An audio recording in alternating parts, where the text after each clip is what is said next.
Village food with Rupsana. আমি সেই রূপসানা আবারও হাজির হলাম প্রত্যেক দিনের মতন দারুণ স্বাদের ঝাল ঝাল মিষ্টি মিষ্টি দুর্দান্ত স্বাদের কুমড়ো রেসিপি নিয়ে। আসসালামু আলাইকুম সুপ্রিয় দর্শক বন্ধুরা, আজও জানাই দারুণ স্বাদের রেসিপিতে সকলকে স্বাগত। আজকের আমি মিষ্টি কুমড়া রেসিপি নিয়ে চলে এসেছি, প্রথম থেকে শেষ পর্যন্ত দেখতে থাকুন। এখানে আমি 750 গ্রাম নিয়েছি কুমড়োগুলোকে বেশ এইভাবে ডুমো ডুমো করে কেটে ভালো করে ধুয়ে পরিষ্কার করে নিয়েছি। কুমড়ো রেসিপি বানাবো বলে এখানে কিছুটা গোটা মশলা নিয়েছি 1 চা চামচ কাঁচা জিরে, 1 চা চামচ মৌরি, 1 চা চামচ ধনিয়া আর 1 চা চামচ 8 থেকে 12টা মতন হবে গোলমরিচ নিয়েছি। এইগুলো এবার কড়ার মধ্যে দিয়ে এইগুলো সুন্দর করে ভেজে আর একটা মিহি পেস্ট তৈরি করে নেব।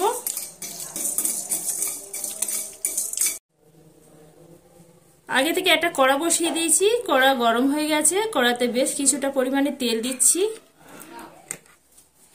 তেল গরম হয়ে গেছে, এখানে একটা মিডিয়াম সাইজকে আলুকে সুন্দর করে একটু ডুমো ডুমো করে কেটে নিয়েছি। আলুগুলো তেলের উপরে দিয়ে আলুগুলো সুন্দর করে ভেজে নেব।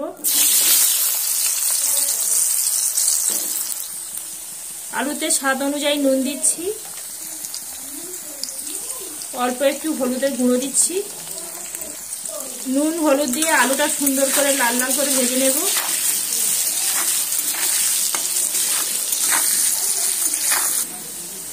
আলুটা আমি নেড়েচেড়ে ভেজে নিয়েছি। এবার আমি কেটে রাখা কুমড়োগুলো এই আলুর মধ্যে দিয়ে কুমড়োগুলো ভেজে নেব।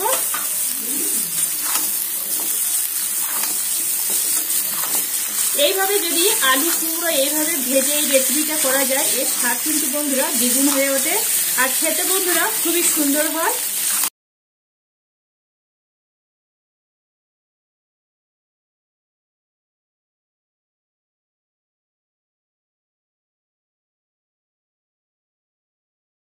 আলু ভাজার সময় অল্প একটু নুন দিয়েছিলাম, কুমড়োতে অল্প একটু নুন দিয়ে দিচ্ছি।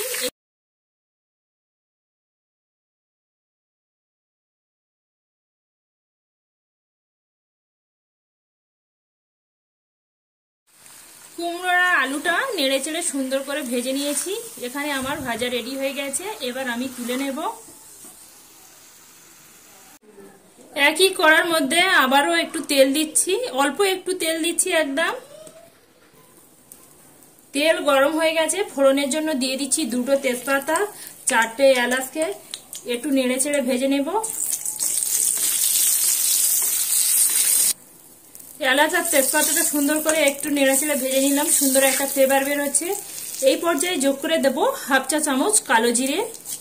কালো জিরেটা কয়েক সেকেন্ডের জন্য ভেজে নেব। কালো জিরে ভাজা হয়ে গেছে, 2টো টমেটোকে ভালো করে কুচিয়ে রেখেছিলাম, টমেটোটা দিয়ে সুন্দরভাবে ভেজে নিয়েছি। টমেটো সুন্দরভাবে ভাজা হয়ে গেছে, এবার দিয়ে দিচ্ছি 2টো কাঁচা লঙ্কা। কাঁচা লঙ্কাকে একটু নেড়ে ছেড়ে নিলাম। এবার আগে থেকে যে গুঁড়ো করে মশলা পেস্ট করে রেখেছিলাম গুঁড়ো মশলাগুলো দিয়ে দিলাম। গুঁড়ো মশলাটা দিয়ে আবার এইভাবে নেড়ে চেড়ে টমেটোর সঙ্গে কষিয়ে গুঁড়ো মশলা দিয়ে টমেটোর সঙ্গে ভালো করে কষিয়ে নিয়েছি। গুঁড়ো মশলাটা দিয়ে দিলাম, এবার দিয়ে দেব 1 চুটকি একদম অল্প একটু হলুদের গুঁড়ো। হলুদের গুঁড়োটা দিয়ে আবারও টমেটোর সঙ্গে এইভাবে 2 মিনিটের মতন নেড়ে চেড়ে নেব। এখানে আমার সমস্ত কিছু মশলা দিয়ে সুন্দরভাবে কষানো হয়ে গেছে। এবার আমি আগে থেকে যে ভেজে রাখা কুমড়োর আলুগুলো এই মশলার মধ্যে দিয়ে দেব, দিয়ে এইভাবে হালকা হাতে নাড়াচাড়া করে নেব।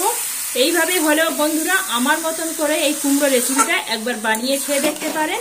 খেতে বন্ধুরা জাস্ট একদম ফাটাফাটি হয়। গরম গরম ধোঁয়া ওঠা ভাতের সঙ্গে এতটাই টেস্টি লাগে, আপনারা না তৈরি করে খেলে বুঝতে পারবেন না। এবার আমি এইভাবে নেড়ে চেড়ে নেব, ভালো করে সুন্দর করে নেড়ে চেড়ে আবারও আমি এটা 2 মিনিটের মতন ঢেকে রেখে দেব।